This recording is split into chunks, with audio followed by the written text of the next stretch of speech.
Shalom, Pastor Gilbert. Hari ini Kamis tanggal 9 bulan 6 2022. Perkenalkan, nama saya Konrad Sinaga. Saya tinggal di Europe, United Kingdom. Saat ini saya sore hari ya. Saya bekerja di kantor ya, lagi di kantor ini. Eh, saya mau mengatakan senang sekali ya Pak Gilbert, eh, mau bersaksi saya tentang khotbah-khotbah Pak Gilbert. Saya tahu, saya rasakan ya, bukan doktrin, bukan apapun. Saya ingin menyatakan kepada Pak Gilbert dan kepada halayak ramai bahwasanya kata-kata Pak Gilbert itu punya kuasa. Saya nggak bilang Pak Gilbert itu sempurna, tapi yang saya rasakan adalah kata-kata dan dari Pak Gilbert itu sangat membantu saya. Ya mohon maaf, kadang-kadang ada beberapa YouTube itu yang punya Pak Gilbert saya tonton berulang kali seperti itu. Dan itu begitu menggetarkan hati saya, begitu semangat. Dan ketika saya ada takut, saya dengarkan putar video di YouTube-nya Pak Gilbert Lumendong, dan saya dikuatkan, hatiku tenang. Terus semangat Pak Gilbert, dan uh, bekerja di ladang Tuhan. Eh, saya mendengar Bapak Gilbert Lumendong akan pergi melayani ke Tanah Batak, ke Dolok Sanggul ya, Lapangan Merdeka. Saya senang sekali, dan saya mau perkenalkan, saya mantan okultisme, terima Yesus tahun 2003, dan saat ini saya ingin sekali, rindu sekali untuk mendukung Pak Gilbert sebagai uh, organ tubuh Kristus yang satu. Saya boleh mendukung Pak Gilbert Lumendong dengan informasi tentang Batak dan Kristen. Yang paling utama, yang paling harus pertama dilakukan adalah perdukunan di orang Batak. Kenapa saya katakan perdukunan yang harus digeser oleh setiap orang? Karena perdukunan okultisme itu yang paling mudah untuk dilakukan. Yesus itu guru.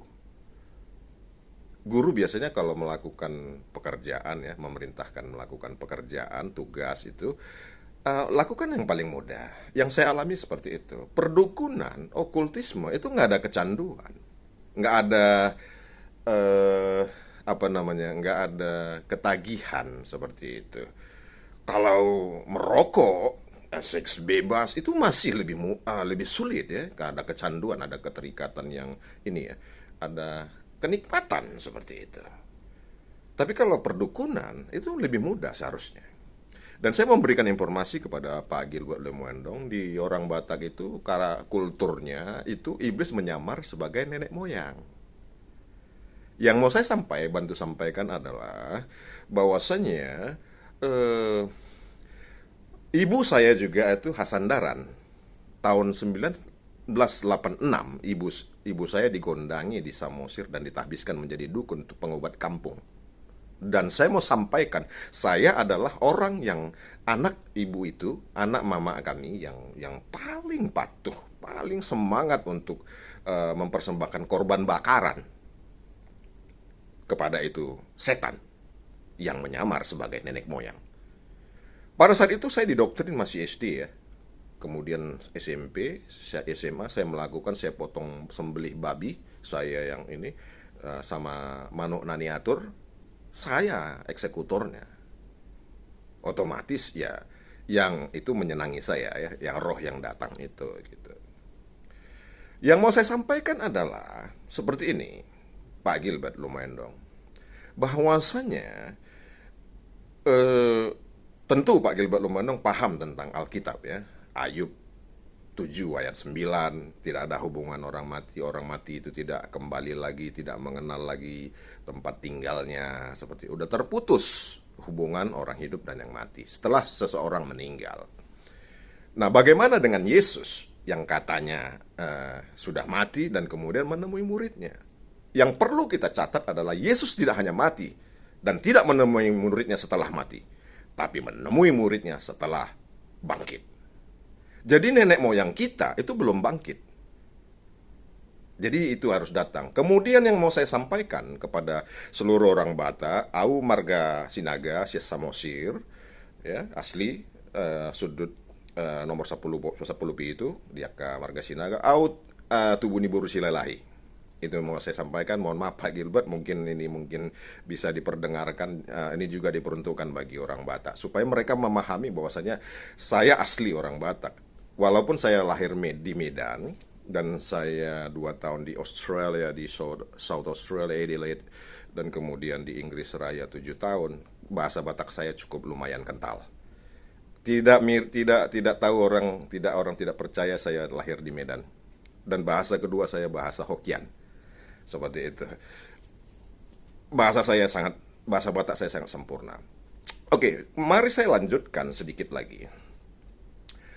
Masalah perdukunan di orang Batak ini itu yang paling utama, menjerat. Kemudian yang mau saya sampaikan adalah tentu dari sisi biblika, Pak Gilbert Moendong sangat ahli di bidang itu, sangat diurapi Tuhan.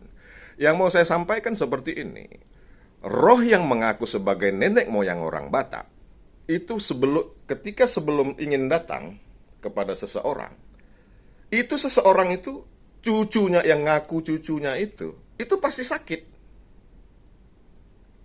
Nah, bagaimana mungkin saya menyakiti cucu saya? Orang Batak itu paling sayang sama cucunya. Semua orang ya kayaknya ya. Nggak pernah marah sama cucunya. Ini dia datang dan yang itu sakit gitu. Dari pohonnya lah dilihat buahnya. Jadi kemudian itu dia akan berobat ke dokter, tidak ditemukan penyakitnya, dan berobat ke dukun yang lain. Itu konspirasi terjadi bahwasanya itu nenek moyangmu yang akan datang. Pemuna dona nang ro. Nah, akhirnya dia akan mencopot damai sejahtera. Dan tentu bisa kaya, tetapi itu hanya satu generasi. Makanya banyak sekali Pak itu orang Batak yang satu generasi saja yang cukup makmur. Begitu makmur kadang ada kaya sedikit ya, nggak kaya raya total gitu ya. Kaya raya mungkin kaya punya mobil 1, mobil 2 gitu ya. Seperti itu. Dia itu akan miskin anak cucunya seperti itu. Karena mereka tidak tahu bahwasanya di Batak pun ada pesugihan. Saya mau sampaikan pada setiap orang, terminologi pesugihan adalah meminta kekayaan dari roh yang bukan Tuhan. Itu terminologi pesugihan. Pesugihan itu ada di semua gunung-gunung. Gunung Kawi, gunung apa ya? Semua gunung deh yang tinggi-tinggi. Karena iblis juga meniru Tuhan yang di Gunung Horeb, gitu, menemui Musa, gitu ya. Nabi Musa ditemui di Gunung Horeb. Jadi iblis meniru. Ada di Gunung Sinabung di Sumatera Utara, ada juga di Gunung Pusuk Puhit, dan seperti itu. Yang mau saya sampaikan adalah seperti ini. Saya mau sampaikan kepada setiap pihak, khususnya orang Batak ya, karena memang ini penginjilan di tanah Batak. Mohon maaf, saya bukan rasis ya atau apapun ya. Yang mau saya sampaikan adalah lagu Batak juga ada yang mengatakan seperti ini. Somarlah patan marende margondang marembas hamu molodung matea. Somarlah patan nauli narengan patu paonmu molodung matea. Orang tua kita pun mengatakan itu nggak ada guna. Itu lagu ini ya, itu tidak berguna engkau mempersembahkan yang baik, yang bagus ya, makanan dan minuman, dan juga gondang ketika nenek orang tua kita sudah mati. Itu sudah disebutkan seperti itu. Mari kita jangan mau tertipu lagi oleh setan-setan, oleh yang mengaku sebagai roh nenek moyang. Dan Mari, jangan meniru keluarga kami yang dulu yang tidak menguji roh. Sekarang saya mengerti firman Tuhan. Dulu tidak mengerti. Ujilah roh. Nah, bagaimana cara menguji roh? Itu rohnya datang. Nah, begitu rohnya datang, coba tanya ke dia. Apakah engkau mengaku Yesus adalah pimpinanmu? Iblis tidak akan mengaku Yesus pimpinannya. Pimpinan seperti itu. Nah, bagaimana dengan Roh Kudus? Nanti kalau Roh Kudus nanti tersinggung. Tidak. Roh Kudus adalah Roh Yesus yang menyukai kita, memerintahkan kita manusia untuk melakukan firman Tuhan. Firman Tuhan adalah ujilah roh. Jadi Roh Kudus, kalau dia memang Roh Kudus, dia akan senang dengan cara kita menguji roh. Wah, ini anak yang patuh ini. Ini murid saya yang patuh ini. Seperti itu. Ujilah roh, apakah engkau mengakui Yesus adalah pimpinanmu? Saya tidak mau lagi roh yang rendahan begitu. Saya mau yang paling tinggi, hanya Yesus saja. Yang paling tinggi, jangan mau yang roh-roh peceran. Saya mau sampaikan kepada setiap orang bahwasanya tahun 2001 saya punya anak satu. Itu saya bekerja di Kota Medan sebagai kenek bangunan ya, dengan gaji 15.000 di Kota Medan per hari seperti itu. 90.000 ya per minggu ya. Seperti itu. Jadi saya sangat miskin dulunya. Walaupun orang tua saya 3 lantai ya, rumahnya kos-kosannya ada belasan kamar ya, ada kantin juga seperti itu. Nah, saat 2003 saya menerima Yesus sebagai Tuhan dan Juru Selamat saya mengalami pelepasan. Seperti itu. Pelepasan, jadi jimat-jimat saya dibakar ya oleh pendeta Marga Tambunan di Serigunting di Sunggal Kanan dekat Kota Medan. Nah, seperti itu. Jadi ya saya mengalami kelepasan dan akhirnya saya menerima Yesus, dibimbing konseling berlama sekali dengan Ibu Nelly Sihombing, pendeta. Saya sedang cari beliau itu, dan Tuhan Yesus Bapa Roh Kudus lah yang kuat kuasanya lah yang melingkupi pikiran dan hati Ibu Nelly Sihombing dan Bapak Tambunan ya. Dari gereja Bapak Tambunan itu dari gereja Anglikan Pentekostal kali ya, seperti itu. Dan akhirnya yang mau saya sampaikan, masalah kedua juga di orang Batak adalah gender. Artinya ada merasa perempuan di bawah ini, di bawah laki-laki begitu. Padahal seharusnya perempuan itu ya sebagai penolong yang perlu kita kasihi seperti itu ya. Dan perempuan itu tunduk pada suami, keputusan strategis itu hendaknya lah suami yang mengambil keputusan ya, keputusan strategis saja seperti itu, bukan termasuk ya keputusan remeh-temeh, artinya sehari-hari tidak perlu. Misalnya jenis cabenya dimasak itu ya paling suami ada request, tapi biar itu otoritas istri ya, yang apanya ya sebagai sekretaris ya pelaksana harian seperti itu. Tapi keputusan strategis biarlah suami yang melakukannya seperti itu. Mari kita pihak laki-laki untuk menghormati, mengasihi istri perempuan ya, mengasihi istri kita, dan pihak perempuan mari tunduk kepada suami seperti jemaat tunduk kepada Kristus seperti itu. Dan saya mau sampaikan juga bahwasanya kultur di orang Batak itu juga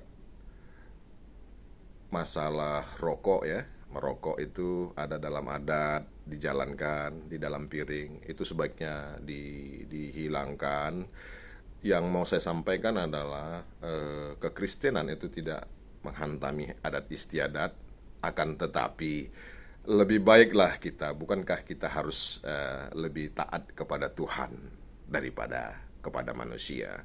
Melakukan adat istiadat itu tidak ada upah, tetapi melakukan firman Tuhan itu upahnya jelas. Dan saya menikmatinya, upah dari Tuhan di bumi ya saya ekonomi meningkat, dan kemudian ya seperti itu, dan kemudian saya juga sudah pernah bermimpi dan Yesus datang ke saya dan mengulurkan tangan kanannya. Dia menangkap tangan kanan saya dan dia berkata, Konrad, aku sudah menerima engkau di kerajaan sorga. Itu mimpi yang terindah yang pernah saya alami seperti itu. Jadi saya ingin saudara-saudara menikmati yang sama, mengerti bahwasanya Tuhan Yesus baik, ya. Tuhan Yesus baik dan tidak ada keselamatan selain dalam nama Yesus. Itu memang sebuah kepastian seperti itu. Nah, akhir kata Pak Gilbert Lumoendong, saya ucapkan selamat melayani, dan Tuhan Yesus dan Bapa Roh Kudus yang meliputi hati dan pikiran Pak Gilbert Lumoendong beserta keluarga dan seluruh tim pelayanan. Biarlah nama Yesus dipermuliakan terus, dan saya mau berdoa untuk merampas semua orang Batak menjadi harta jarahan bagi kerajaan sorga dengan darah Yesus, darah anak domba Tuhan yang sudah tercurah di Kalvari. Saya mau rampas, saya mau bergabung dengan Pak Gilbert Lumoendong dan tim dan setiap orang percaya lainnya untuk merampas semua orang Batak dan keturunannya untuk menjadi harta jarahan bagi kerajaan surga, untuk mempermuliakan nama Yesus dimanapun mereka berada. Di dalam nama Yesus, salam kebenaran memerdekakan. Shalom.